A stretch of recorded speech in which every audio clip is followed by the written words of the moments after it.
سے.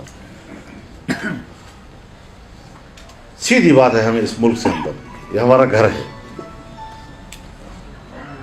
ہمیں اس گھر کے تحفظ کی بھی فکر ہے, ہمیں اس گھر کے استحکام کی بھی فکر ہے. اس پر کوئی سمجھوتا نہیں ہو سکتا.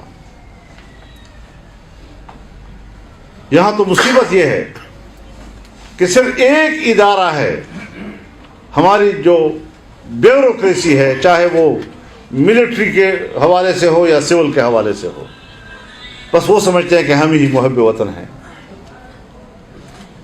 میں ان کی حب الوطنی پہ شک نہیں کر رہا, لیکن ہمیں بھی حب الوطن سمجھیں, صرف سمجھیں نہیں, اپنے سے زیادہ سمجھیں.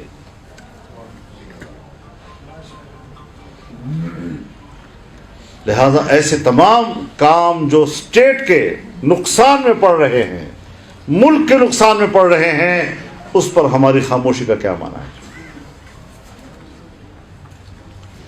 اب ایک تو حکومت تھی جو ناکام, نااہل, نالائق, ناجائز, جس نے ملک کو اس مقام پر پہنچا دیا, اور پھر اسی کی حماقتوں کی وجہ سے آرمی چیف کے ایکسٹینشن کا مسئلہ مذاق بن گیا. ہمارا آرمی چیف مذاق بن گیا, پوری دنیا میں مذاق بن گیا. اگر ہمارے مستحکم اداروں کا بھی یہ حال ہو جائے, آپ بتائیں کہ جب قوم کا آخری سہارا وہ کمزور ہو جائے گا تو قوم کدھر جائے گی؟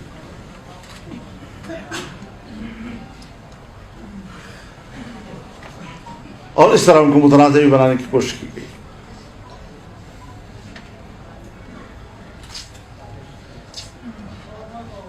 پھر ابھی عدلیہ کے حوالے سے جب مشرف کے حوالے سے فیصلہ آ گیا, ایک نیا ہنگامہ کھڑا ہو گیا. اب عدالت کا فیصلہ ہے,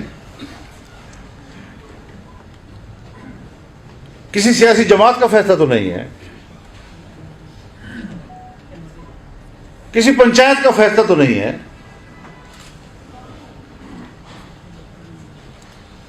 ایک جوڈیشل آرڈر ہے. اگر یہ فیصلہ ذوالفقار علی بھٹو کے خلاف آتا ہے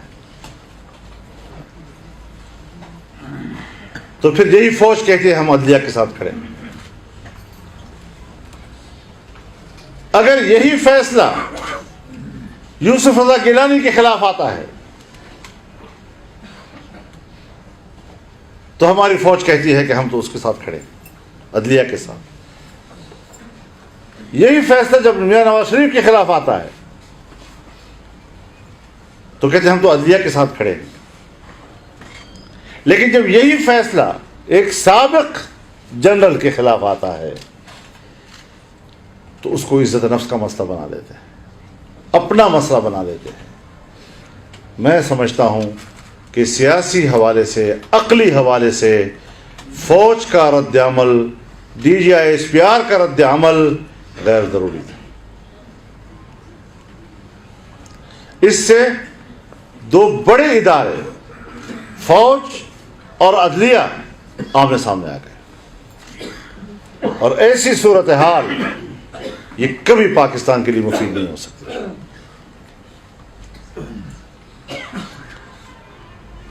آپ تو خود کہتے تھے کہ مشرف ریٹائر ہو گیا, جو بھی فوجی ریٹائر ہو جاتا ہے وہ سیول بن جاتا ہے.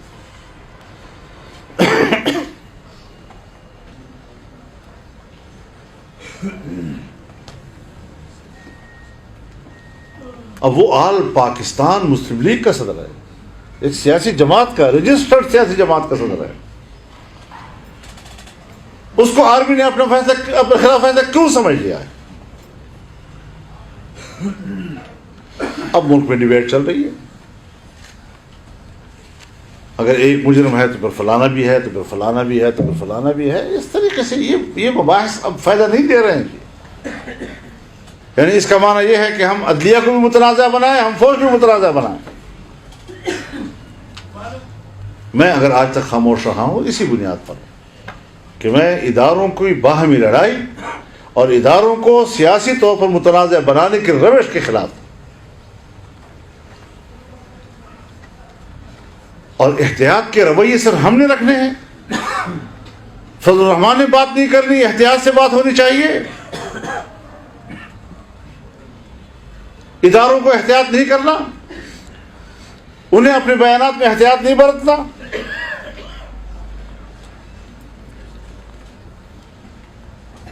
حالات بہت ہی سنگین جا رہے ہیں. ایک ایک کو پھونک پھونک کر آگے جانا ہوگا. ہم گھیراؤ میں ہیں.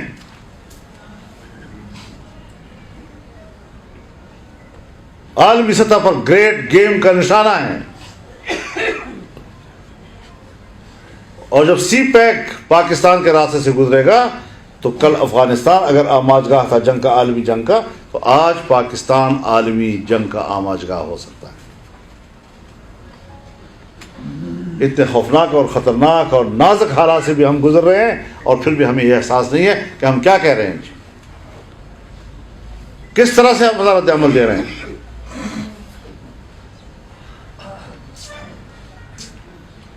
اگر آخر میں جا کر آپ کہتے ہیں کہ ہم قانونی جنگ لڑیں گے, تو پہلے بھی تو اب یہ کہہ سکتے تھے,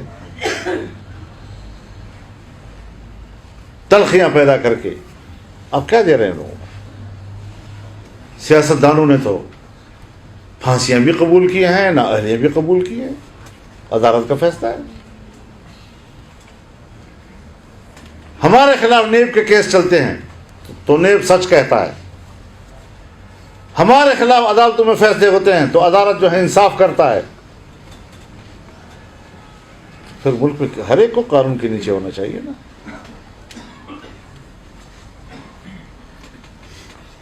تو اس طریقے سے جو بالادستی کا زبردستی اور جبری اظہار ہے, یہ شاید پاکستان کے کسی شہری کو قابل قبول نہیں ہونا.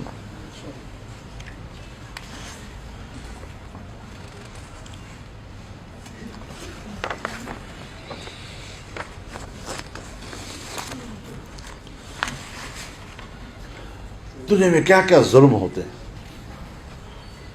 9/11 کا واقعہ ہوا, نہ کوئی تحقیق نہ کوئی تفتیش, اور کہا دہشت گردی کے خلاف جنگ کا آغاز کرتے ہیں, اور افغانستان پر حملہ کرتے ہیں.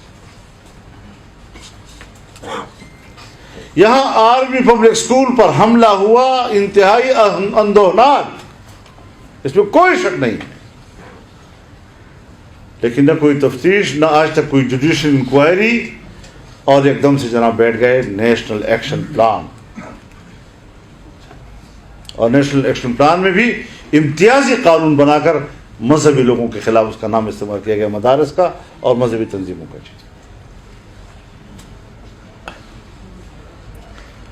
اب ایسی صورتحال میں